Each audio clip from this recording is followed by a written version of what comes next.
exposé sur la corrélation robuste pour des données à haute dimension.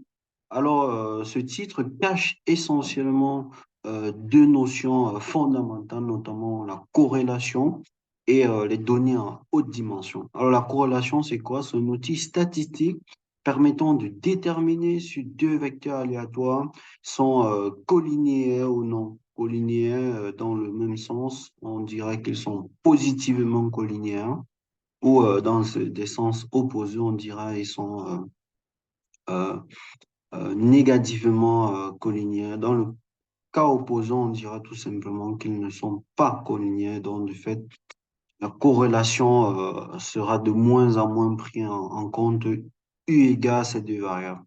Tandis que les données à haute dimension sont des données où le nombre de variables, le nombre de paramètres, de caractéristiques à étudier est largement supérieur au nombre d'échantillons ou bien d'individus sur lesquels on fait une étude à proprement parler.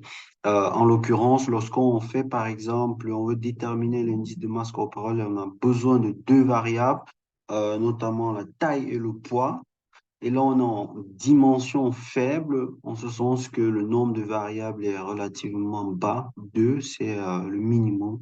Et dans bien d'autres cas, on aura un nombre d'échantillons, bien de caractéristiques très grands, en l'occurrence 1012 et 1600, comme ce sera le cas ici dans notre exposé où on va appliquer ces techniques qu'on va présenter de corrélation robuste sur des données à haute dimension, sur des données génomiques. Et donc, en statistique, on a un objet assez intéressant euh, qui est justement la matrice de covariance qui permet de mener beaucoup d'études en statistique, notamment sur la corrélation, comme on l'a dit, entre deux variables, bien la détection parfois des valeurs aberrantes, notion qu'on précisera plus tard.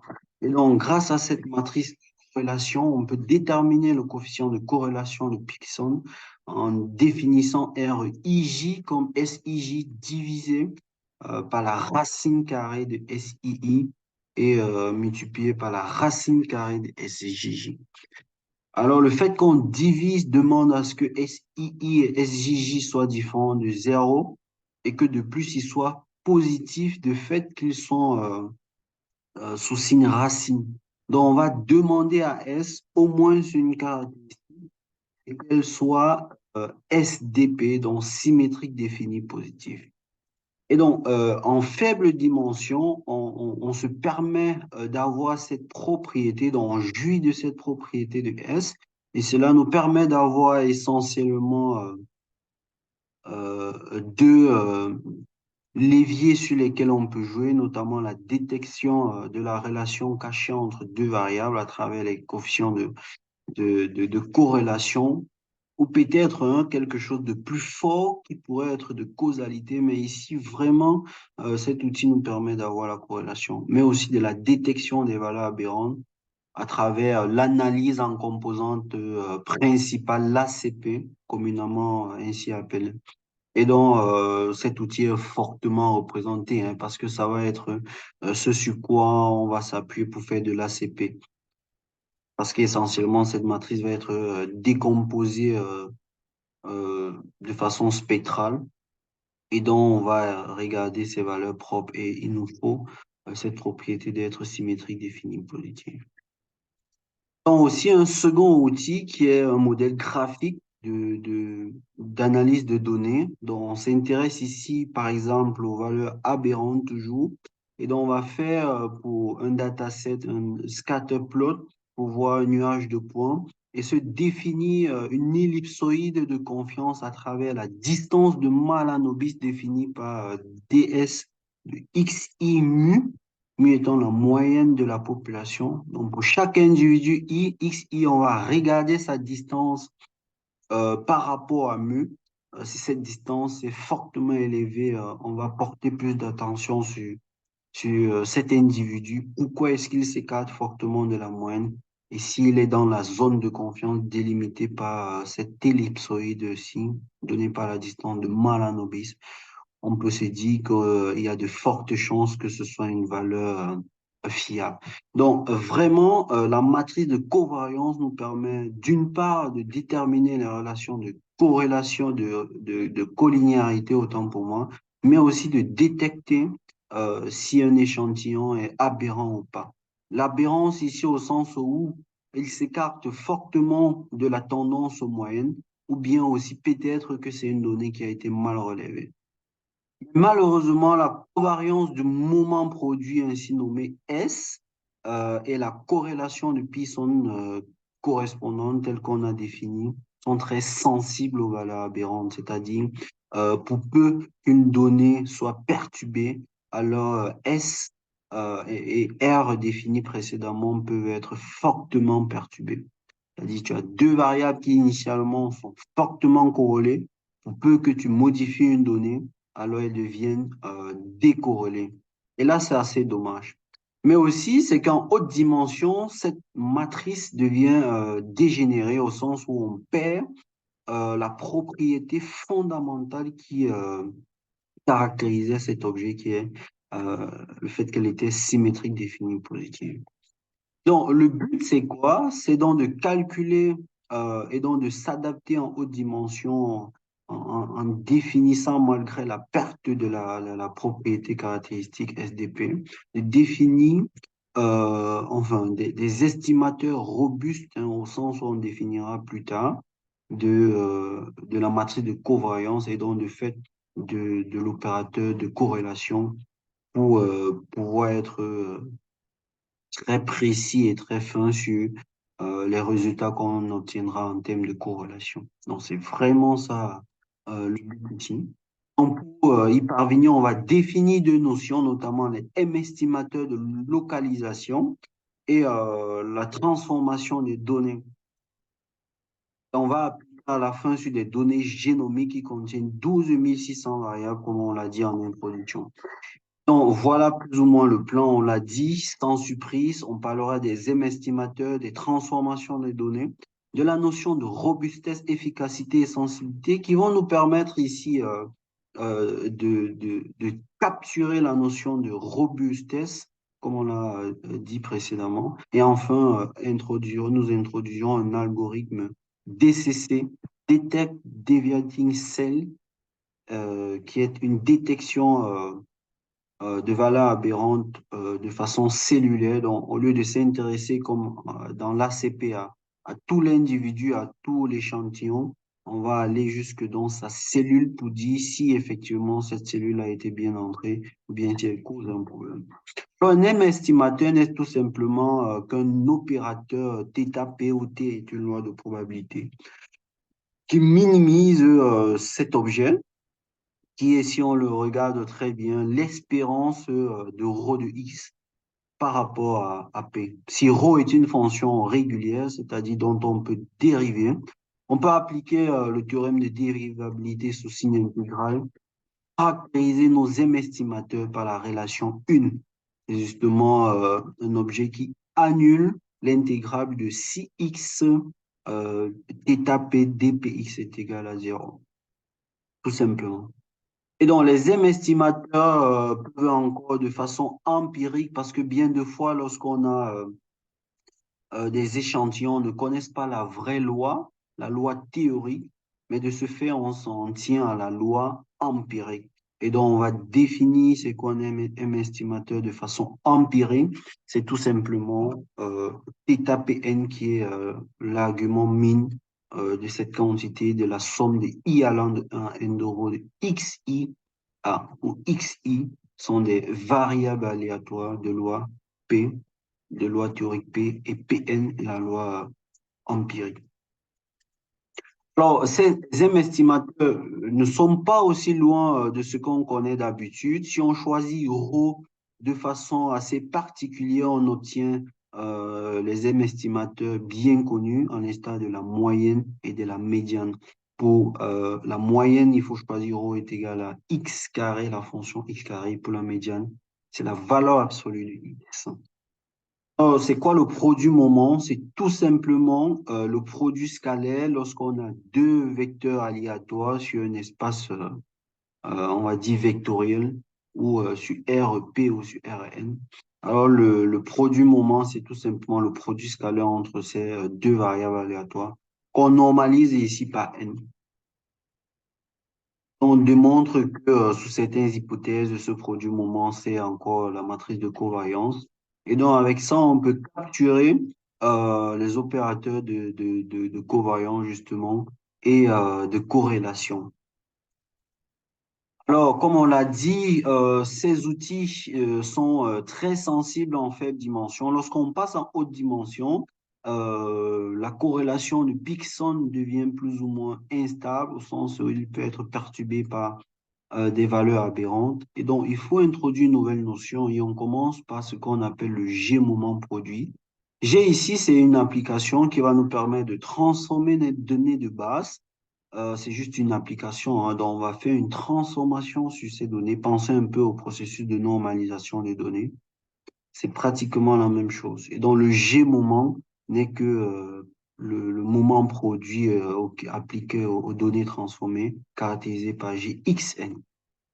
Et donc, G, comme on l'a dit, peut être le rang. Et le rang, lorsqu'on transforme les données en utilisant l'application rang, on obtient la corrélation de Pearson.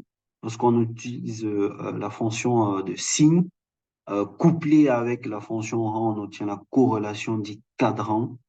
Et on a plusieurs types de corrélations, notamment le score normal, lorsqu'on utilise la fonction inverse de la fonction de répartition de la loi normale appelée fonction Cartil. Donc, l'idée avec les M estimateurs et les transformations de données, c'est qu'on va transformer ça de façon assez subtile. On prend G, notre application, XI, notre donnée de base, euh, une variable aléatoire, on va dire. Et donc, ce qu'on va faire, c'est qu'on va déterminer le M estimateur mu chapeau de localisation donné par l'équation somme de i allant de 1 à n si x i moins mu i divisé par sigma chapeau i. Sigma chapeau, c'est la déviation standard. En général, on appelle ça l'écart type. Et donc, on va avoir l'écart type de notre échantillon et calculer le M estimateur de façon à ce que cette sommation soit nulle. Et donc, selon psi, ça peut donner la moyenne. Donc, vous voyez ici le M estimateur comme une généralisation de la moyenne. Comme on l'a dit, si psi, c'est la dérivée de rho qui est x carré, alors on obtient naturellement la moyenne. Et la déviation standard est donnée par la relation 1,482 fois la médiane de xi moins la médiane de xj. Donc, on va prendre les données, on calcule la médiane, on va faire comme obtenir des données standardisées en faisant xi moins medj de xj et déterminer par un coefficient, euh, par cette constante, par cette constante-ci, la déviation standard. Donc, lorsqu'on prend si l'identité, ou bien la fonction sin, encore la fonction tangente hyperbolique, ou bien la fonction dite de Huber, qui est le minimum entre moins b et le maximum entre b et x. On peut obtenir plusieurs types de corrélations, comme on l'a dit. Et aussi, il y a les fonctions de wrapping, recouvrement, enveloppement. Donc, c'est une façon de transformer les données. Et donc, pour aller plus loin, il est intéressant de s'intéresser à comment, vu qu'on veut définir ou bien développer des corrélations, n'oublions pas des corrélations robustes en haute dimension, robustes au sens où elle est très faiblement perturbée par rapport aux données aberrantes. Il faut donc définir ce qu'on appelle fonction d'influence, c'est-à-dire ça permet de regarder à quel point un opérateur peut être enfin, regarder l'effet sur un opérateur par rapport à une perturbation de l'une de ces inputs, de ces données d'entrée. Donc, on prend deux vecteurs aléatoires distribués par f rho. Donc, c'est une loi gaussienne de moyenne nulle et de matrice de covariance donnée par un ρ. Donc ici, on voit que la corrélation entre x, y, 0 et la variance de x et de y, c'est 1. Donc, ce sont des vecteurs normalisés. Et là, donc, on peut définir la covariance par T psi qui est égal à l'espérance de si x, si y. Sans surprise, de façon empirique, c'est 1 sur n, somme de i allant de 1 à n, si xi, si yi. Alors, avec la loi des grands nombres ou le théorème de Kolmogorov, on peut démontrer que Tn tend vers T psi. Donc, c'est quoi la fonction d'influence? Ce n'est rien d'autre que cette fonction f de x, y, t, si, ft. Donc, on prend une distribution f, on définit, on veut regarder l'influence de la corrélation t, si par rapport à une perturbation de f rho. Donc, initialement, on a deux variables aléatoires distribuées selon f rho. On les perturbe par rapport à la masse, à la distribution de Dirac. Donc, c'est un peu une impulsion, une perturbation infime. Donc, pensez un peu que vous avez un tas de sable et que vous y ajoutez juste un grain de sable en réalité. Donc, c'est ça que représente l'impulsion de Dirac. Donc, on veut voir comment une infime perturbation peut agir sur la corrélation de deux variables. Et donc, on définit la fonction d'influence. Et donc, on a une proposition, cette dérivée, cette différentielle là n'est rien d'autre que si x fois si y, lorsque si est une fonction impaire et bornée. Donc, au final, c'est une fonction simple, c'est juste un produit dont la perturbation en un point x, y de la corrélation entre deux variables distribuées initialement par f0. Donc, on suppose que la corrélation, c'est f0 entre x et y, c'est 0. Alors, ce n'est rien d'autre que le produit xi et xy. Et donc, pour avoir de façon empirique un intervalle de confiance de notre estimateur Tn, qui est l'estimateur de corrélation de x et y. On va appliquer le théorème central limite qui nous donne cette relation. Racine de n de Tn étoile moins 0 est asymptotiquement distribuée par la loi normale de moyenne 0 et de matrice ou bien de variance, n'oublions pas, nous sommes en dimension 1, de variance V donnée par cette expression. Et donc, grâce à ça, grâce à cette variabilité, on peut définir l'efficacité asymptotique, qui est l'inverse de cette variance. Alors, on prend maintenant de façon générale f qui est égal à f rho. N'oublions pas, hein, c'est f rho, c'est la distribution gaussienne centrée en 0 et de matrice de covariance 1 rho, 1 si. Et donc, on peut définir ce qu'on appelle valeur de rupture. C'est quoi une valeur de rupture? C'est la plus petite perturbation epsilon qu'on peut affliger à notre distribution F, c'est-à-dire F indice H epsilon, de sorte que les variables initialement fortement corrélées, ici on a presque l'égalité, devient décorrélées, hein. On voit ici que deviennent pratiquement négatifs, on pourrait dire, qui changent de signe. Donc, deux variables qui, on va dire, évoluaient dans la même direction, pour peu qu'elles soient perturbées avec cette quantité d'epsilon qu'on appelle valeur de rupture, elle devient carrément opposée. Et donc, désolé pour cette perturbation, les perturbations, les slides ont été perturbés. Donc, cette quantité ainsi définie par l'infimum de epsilon, tel que le I sur G appartenant à F epsilon. F epsilon, c'est l'espace des distributions F, indice H epsilon, tel que R de G, dont nous sommes ici, R de G soit négatif. Donc, on te fait pour F impair et borné, alors la valeur de rupture de TC est donnée par cette quantité.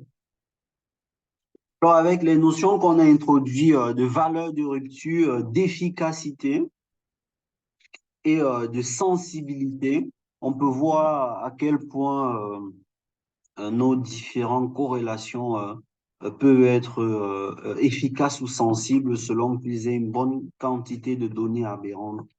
Et donc, si on ne perturbe pas, par exemple, la corrélation de Pearson, on voit ici la valeur de rupture à zéro, on a une efficacité de 100%, donc c'est-à-dire c'est efficace à 100%, mais c'est très sensible.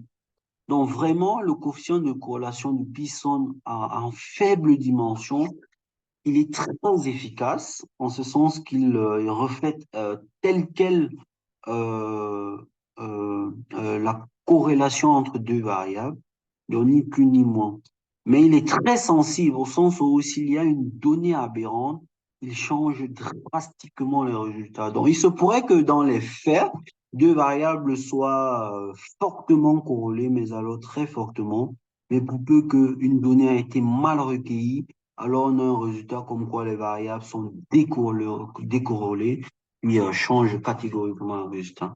Donc, on peut voir à quel point, à l'opposé, on a la corrélation cadran qui, elle, n'est pas très efficace, mais on pourrait dire qu'elle est assez robuste parce que la valeur de rupture, c'est 50. N'oublions pas que c'est 50, c'est quoi? C'est la plus petite quantité de perturbation qui puisse changer la corrélation. Mais 50, c'est grand comparativement à Python qui, elle, c'est zéro. C'est-à-dire, ne donne même pas de marge de manœuvre. Par exemple, quadrant L, elle en permet quand même. On a pas mal quand même de corrélations, mais une assez remarquable, c'est la Roipin, où B égale à 1,5 et C égale à 4. On a une perturbation, une marge de manœuvre qui s'élève à 25, une efficacité qui est à 89, on va dire pas très loin de 90, donc une distance de 10 de 100, et une sensibilité de 3,16. Donc, la transformation des données, ou bien en haute dimension pour le calcul des corrélations, on va transformer les données de façon à obtenir xi étoile et yi étoile. Et après cette transformation, suivant psi, on va tout simplement calculer la corrélation de Pearson des données transformées. Et selon qu'on utilise une transformation bien particulière, on va obtenir des corrélations qu'on a présentées sur ce slide. Là, par exemple, si c'est l'identité, et on prend si l'identité, on obtient tout simplement la corrélation des Pearson. Donc, pour l'estimation numérique, on va prendre des corrélations assez variées, initialement avec X et Y. Donc, on prend ρ entre pi peuvent varier dans cet intervalle 0, 0,01 jusqu'à 1. On va générer des données, générer 500 données bivariées Z de J, J, de taille 100, 100 représentant l'échantillonnage. Et on va regarder l'estimateur de biais, à quel point est-ce qu'on fait l'erreur lorsqu'on estime ρ par RZ de J, qui est la corrélation en haute dimension selon les transformations si. Et on va regarder le MSE, c'est-à-dire le mean squared error entre l'estimateur et la vraie corrélation des données. Ces MSE nous permet de voir la volatilité dans l'estimation, à quel point est-ce que l'estimateur est robuste ou pas. Donc, ça mesure plus ou moins la volatilité. On a implémenté des codes dessus en R. Et à gauche, on a le MSE, à droite, on a le biais. En moyenne toutes les valeurs, on va dire, sous-estiment la vraie corrélation, vu que c'est négatif. Tous nos estimateurs sous-estiment la vraie corrélation en moyenne. Et les MSE, on voit que la fonction, enfin l'estimation par cadran, lui, il varie plus ou moins assez, il donne plus de marge de manœuvre. On est, même si c'est relativement faible, on est autour de 0,05 comparativement à tous les autres qui sont relativement bas. Donc, on a assez de bons estimateurs, on va le dire. Mais jusqu'ici, le meilleur semble être l'estimateur de Pearson, le dernier, celui-ci. Donc, ce qu'on va faire par la suite, c'est qu'on va faire une perturbation avec cette distribution H des données. On va perturber les données avec H. On obtient justement les résultats suivants. On a toujours nos deux MST selon la perturbation et selon le point lequel on perturbe par rapport à la moyenne. Donc, on se place en K-K et moins KK. On perturbe. Lorsque K égale à 3, on a l'image de gauche. Lorsque K égale à 5, on a l'image de droite. Et donc, on peut voir à quel point la corrélation de Pearson, qui alors, dans des conditions normales, était très, on va dire, robuste au sens où le MSE était faible, devient moins, en ce sens qu'il devient plus grand. Il atteint, on va dire, presque 1, tandis qu'il était à 0,1. Tandis que celui qui, au départ, était grand, la corrélation cadran, lui ici devient plus robuste, non? Comme une résistance à cette perturbation-là. On note ici que c'est comme s'il ressentait que les données étaient perturbées et donc résister à une telle perturbation. Donc, en haute dimension, c'est une corrélation quand même à conseiller, corrélation cadran. Mais lorsqu'on s'éloigne davantage de la moyenne, on passe K égale à 5, on s'en rend compte qu'en réalité, tout compte fait, la corrélation qui résiste au mieux, c'est le wrapping, c'est celle-ci. Donc, elle a un MSE plus faible que toutes les autres. La corrélation de Pearson est plus élevée. Le reste sont intermédiaires.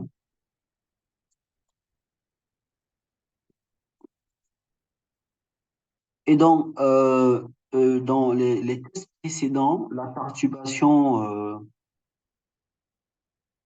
les tests précédents, la perturbation c'est fait en contaminant 10%, 10% cette perturbation en remplaçant 10% des données se faisait suivant les lignes. Donc, on pouvait prendre de façon aléatoire 10% des lignes, les modifier. Et ici, on va faire toute une autre modification. Non, au lieu de regarder les lignes, on va regarder plutôt les cellules, donc perturber 10% des cellules. Donc, mettre un peu des valeurs aberrantes un peu de partout. Et là, on voit aussi que là encore, la corrélation de Pearson s'envole. Elle a un MRC vachement grand comparativement à la fonction Wapping qui est très stable. On est autour de zéro. Donc, malgré la perturbation, elle nous renvoie l'information comme quoi X et Y sont corrélés. Et effectivement, X et Y sont corrélés. Donc, pour appliquer cela, on l'a appliqué dans la détection des valeurs aberrantes, vu que la détection des valeurs aberrantes, en général, les algorithmes qui sont développés utilisent la corrélation. Et donc, il est nécessaire en haute dimension d'utiliser des corrélations robustes. Et donc, ce qu'on a sélectionné, c'est la corrélation robuste de Wrapping, d'autant plus qu'elle vérifie la même proposition agréable qu'on avait avec Pearson que si X, Y et YJ ont une corrélation de 1, alors il existe une relation affine qui relie X, Y et YJ, telle qu'on est cette estimation-ci. X, Y moins mu chapeau de mu de sigma chapeau de X soit plus petit que B. Où X, Y étoile, c'est RAP, la fonction RAP définie précédemment. C'est très intéressant comme relation parce qu'elle va nous permettre de faire des prédictions des valeurs aberrantes, manquantes par rapport on va dire, aux autres données qui lui seront corrélées. Donc, si une cellule est jugée comme aberrante, on va utiliser les cellules qui lui sont corrélées pour faire une prédiction. Donc, pour cela, on utilise la corrélation définie par le produit moment, n'oublions pas, c'est 1 sur n x, produit scalaire de x n étoile, y n étoile. Et on démontre que c'est 1 moins la norme euclidienne au carré de x n étoile moins y n étoile, normalisée par 2 fois n moins 1. Alors, c'est très intéressant cette relation. Pourquoi? Parce qu'on se rend compte que x n étoiles et y n étoiles sont fortement corrélés si la distance qui les sépare est faible. Or, de façon assez logique, on va donc utiliser l'algorithme des cas plus proches voisins pour regarder parmi les variables aléatoires quelles sont celles qui seront les plus proches de x et donc pour savoir quelles sont celles qui pourront lui être corrélées. Donc, comment fonctionne l'algorithme DCC? Ce qu'on va faire, c'est qu'on prend les données d'entrée, on va standardiser les données, donc on les standardiser, penser à les normaliser. Après, appliquer la détection des valeurs aberrantes univariées pour toutes les variables. Donc, on prend les colonnes de chacune des variables, appliquer la détection univariée pour toutes ces variables.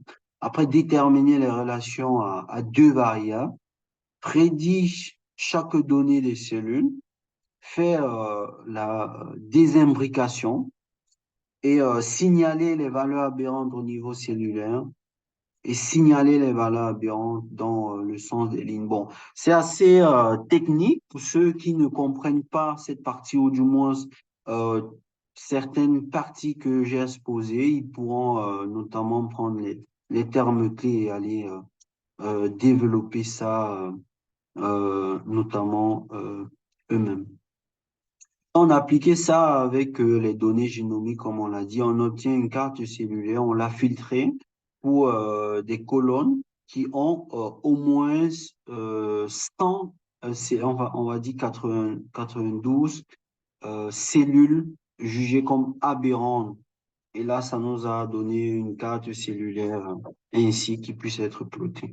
Et donc, en rouge, en rouge, on voit les cellules qui ont été visiblement repérées comme aberrantes et en bleu aussi, mais en rouge, c'est aberrant de façon à être très, très supérieur à la vraie valeur.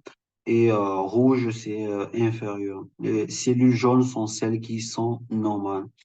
Et donc, vous voyez à quel point, en haute dimension, avant de faire toute étude, ça participe au processing data.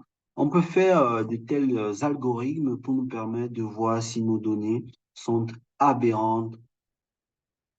Je vous remercie infiniment pour votre attention. Merci.